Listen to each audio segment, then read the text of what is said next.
Roman Polanski. It all began for me in the rainy spring of 2014, when I found myself locked in a lonely, imaginary, battle with an appalling genius. I was researching Roman Polanski for a book I was writing, and I found myself awed by his monstrousness. It was monumental, like the Grand Canyon, huge and void-like and slightly incomprehensible. On March 10th, 1977, I recite these details from memory.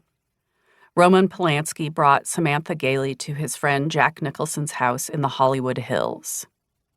He urged her into the jacuzzi, encouraged her to strip, gave her a quaalude, followed her to where she sat on a couch, penetrated her, shifted his position, penetrated her anally, ejaculated. All of these details piled up, but I was left with a simple fact: anal rape of a 13-year-old. And yet, despite my knowledge of Polanski's crime, I was still able to consume his work. Eager to. Throughout the spring and summer of 2014, I watched the films, their beauty its own kind of monument, impervious to my knowledge of his crime. I wasn't supposed to love this work or this man. He was the object of boycotts and lawsuits and outrage. Even so, here I sat in my living room, watching Repulsion, Rosemary's Baby, Chinatown. It's hard to imagine a scene of greater coziness and safety. My house sat in the middle of a field, in the middle of the woods, in the middle of an almost entirely crime-free island. The living room faced south and was flooded with light even on the gloomiest Pacific Northwest afternoon. The room was furnished haphazardly, frankly a bit shabbily, and filled with books and paintings.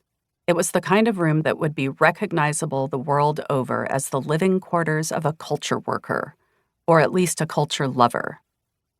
It was a room that suggested, all those books, that human problems could be solved by the application of careful thought and considered ethics. It was a humanist room. I mean, if you were in a certain mood, you could call it a room descended from the Enlightenment. That's a lot for a room to signify, especially when the bookshelves are from IKEA. But it was clear to see, in this room, everything could be cured by thinking. That was my mental framework as I settled in to watch the films of Roman Polanski.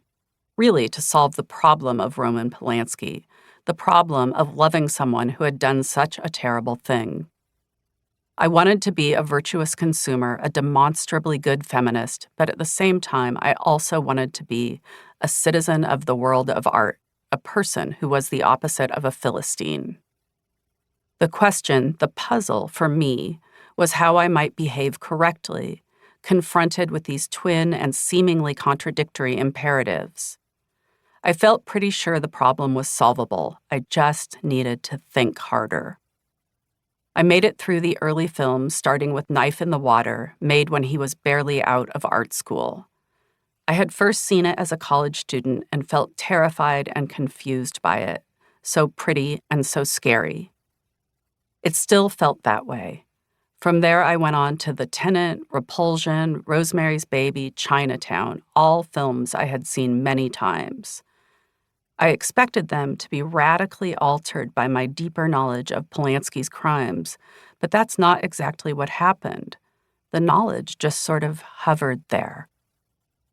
Drawn in by the great films from the 1960s and 70s, I watched the newer movies too.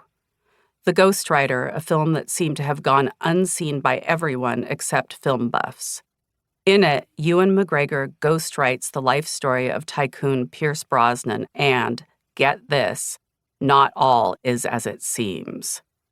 The film ought to be a formulaic thriller, but in Polanski's hands it becomes something weirder and better.